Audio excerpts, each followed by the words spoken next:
Michael, the archangel who is respected in the heavens and throughout the scriptures. Known as the commander of God's angelic army, he was among the highest angels God created.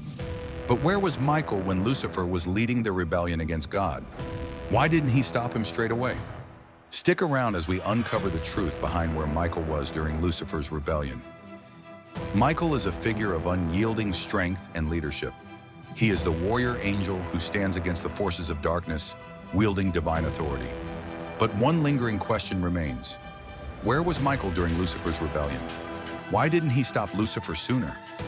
What role did Michael play in this celestial upheaval that forever altered the course of history? Today we'll explore the dark truth behind Lucifer's rebellion and uncover Michael's critical involvement in the ultimate battle between light and darkness. Lucifer, the cherub of perfection. Among the heavenly beings created by God, Lucifer stood apart. Often mistaken as an archangel, Lucifer was, in fact, a cherub. Ezekiel chapter 28, verse 13 to 15 describes him in unparalleled splendor. You were the seal of perfection, full of wisdom and perfect in beauty. You were in Eden, the garden of God. You were the anointed cherub who covers. I established you. You were on the holy mountain of God. You were perfect in your ways from the day you were created, till iniquity was found in you. Cherubim are extraordinary beings tasked with guarding the throne of God. Depictions of them are seen on the Ark of the Covenant, where their wings stretch out to shield the divine presence. Lucifer, adorned with unimaginable beauty, walked among the fiery stones of God's holy mountain, but pride became his undoing. Ezekiel chapter 28, verse 17 says, Your heart was lifted up because of your beauty. You corrupted your wisdom for the sake of your splendor. Despite being so close to God, Lucifer's lust for power consumed him. He sought to elevate himself above his creator. The seeds of rebellion. Lucifer's rebellion didn't happen in isolation. He manipulated a third of heaven's angels, leading them astray with promises of greatness and equality with God.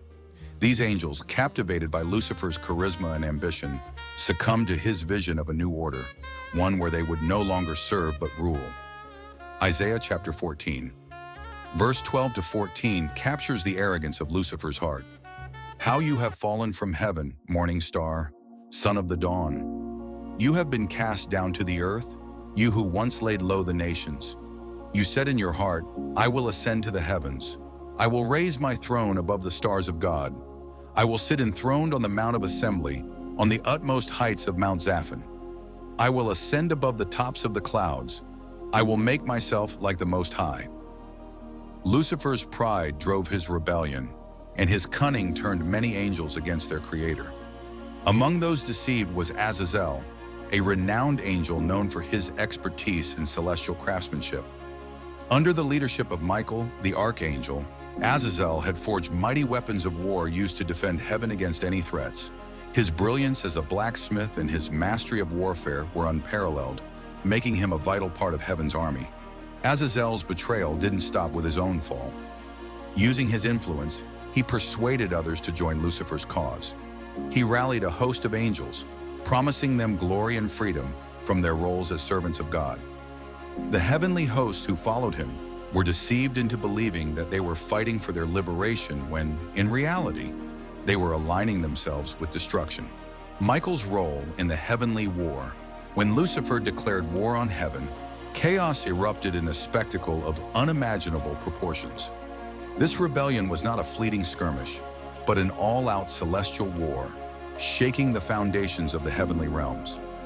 The stars themselves seemed to dim as the forces of light and darkness collided in an epic struggle for supremacy. At the forefront of this divine defense stood Michael, the mighty archangel. Revelation chapter 12, verse 7 to 9 vividly describes his heroic stand. Then war broke out in heaven. Michael and his angels fought against the dragon, and the dragon and his angels fought back. But he was not strong enough, and they lost their place in heaven. The great dragon was hurled down, that ancient serpent called the devil, or Satan, who leads the whole world astray.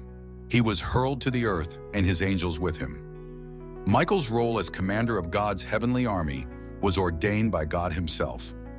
Armed with his fiery sword, a weapon forged in the very essence of divine justice, he unleashed unparalleled fury upon Lucifer and his legions.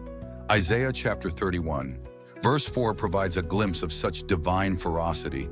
As a lion growls, a great lion over its prey, and though a whole band of shepherds is called together against it, it is not frightened by their shouts or disturbed by their clamor. So the Lord Almighty will come down to do battle on Mount Zion and on its heights. The climax of the rebellion came when Lucifer, transformed into a great dragon, sought to storm the throne of God. But Michael stood in his way. The clash between these two titans was a spectacle of unimaginable power. Michael, unshaken by Lucifer's fury, struck him down with his sword of fire. Revelation chapter 12. Verse 9 recounts the moment of Lucifer's defeat. The great dragon was hurled down, that ancient serpent called the devil, or Satan, who leads the whole world astray. He was hurled to the earth, and his angels with him. But Michael was not alone. Gabriel, the herald of God, played a crucial role in the conflict. With a mighty blast from his trumpet, he unleashed a wave of divine sound so powerful that it shook the rebellious host to their core. This act resonated with the prophecy in Joel, chapter 2, verse 1. Blow the trumpet in Zion, sound the alarm on my holy hill. Let all who live in the land tremble, for the day of the Lord is coming. It is close at hand. The trumpet's sound disoriented Lucifer's army, weakening their resolve and turning the tides of battle.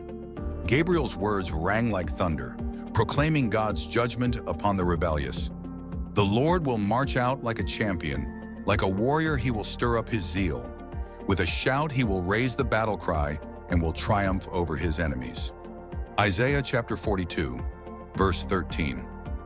Raphael, the angel of healing and protection, fought with a different yet equally potent approach.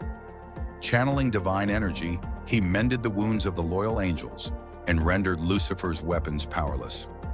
Psalm chapter 91. Verse 11 seemed to come alive in his actions. For he will command his angels concerning you to guard you in all your ways.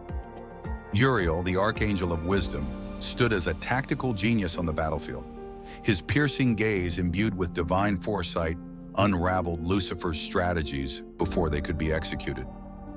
Proverbs chapter 21. Verse 30 describes such wisdom. There is no wisdom, no insight, no plan that can succeed against the Lord. Uriel's strategic brilliance left the enemy confused and leaderless, forcing them into disarray. His calculated strikes dismantled the cohesion of Lucifer's forces, ensuring victory for heaven's army. Michael's fiery sword clashed against Lucifer's scaled armor in a dazzling display of power. The struggle was fierce, but Michael's unwavering faith and divine authority proved insurmountable. In the decisive moment, Michael drove his sword into Lucifer, sending him hurtling down from heaven. Jesus himself witnessed this fall, as described in Luke chapter 10, verse 18. I saw Satan fall like lightning from heaven. Lucifer's defeat was absolute. The great dragon, along with his followers, was cast out of heaven, fulfilling the prophecy of Ezekiel, chapter 28, verse 17. Your heart became proud on account of your beauty, and you corrupted your wisdom because of your splendor. So I threw you to the earth. I made a spectacle of you before kings. The heavens erupted in triumphant praise as peace was restored. Revelation chapter 12. Verse 10 echoes the victory cry. Now have come the salvation and the power and the kingdom of our God and the authority of his Messiah. For the accuser of our brothers and sisters, who accuses them before our God day and night, has been hurled down. Michael's role didn't end with Lucifer's fall. Time and again, he has intervened in critical moments throughout history. In Daniel chapter 10, verse 13, he contended with the prince of Persia to ensure God's message reached Daniel. In Jude chapter 1, verse 9, Michael fought Satan over Moses' body, demonstrating his continued vigilance against the forces of evil. Michael embodies God's divine strength and unwavering justice. He remains a constant reminder of the ultimate victory of light over darkness. The legacy of the rebellion. Lucifer's rebellion serves as a stark warning of the dangers of pride and disobedience. Despite his fall, his influence persists, deceiving humanity and leading them astray. But as Michael demonstrated, those who stand firm in their faith can overcome the powers of darkness. The question we must ask ourselves is this: will we align ourselves with the humility of Michael, who serves God faithfully, or fall victim to the prideful ambitions of Lucifer? If this video has blessed you, then click like and comment your thoughts.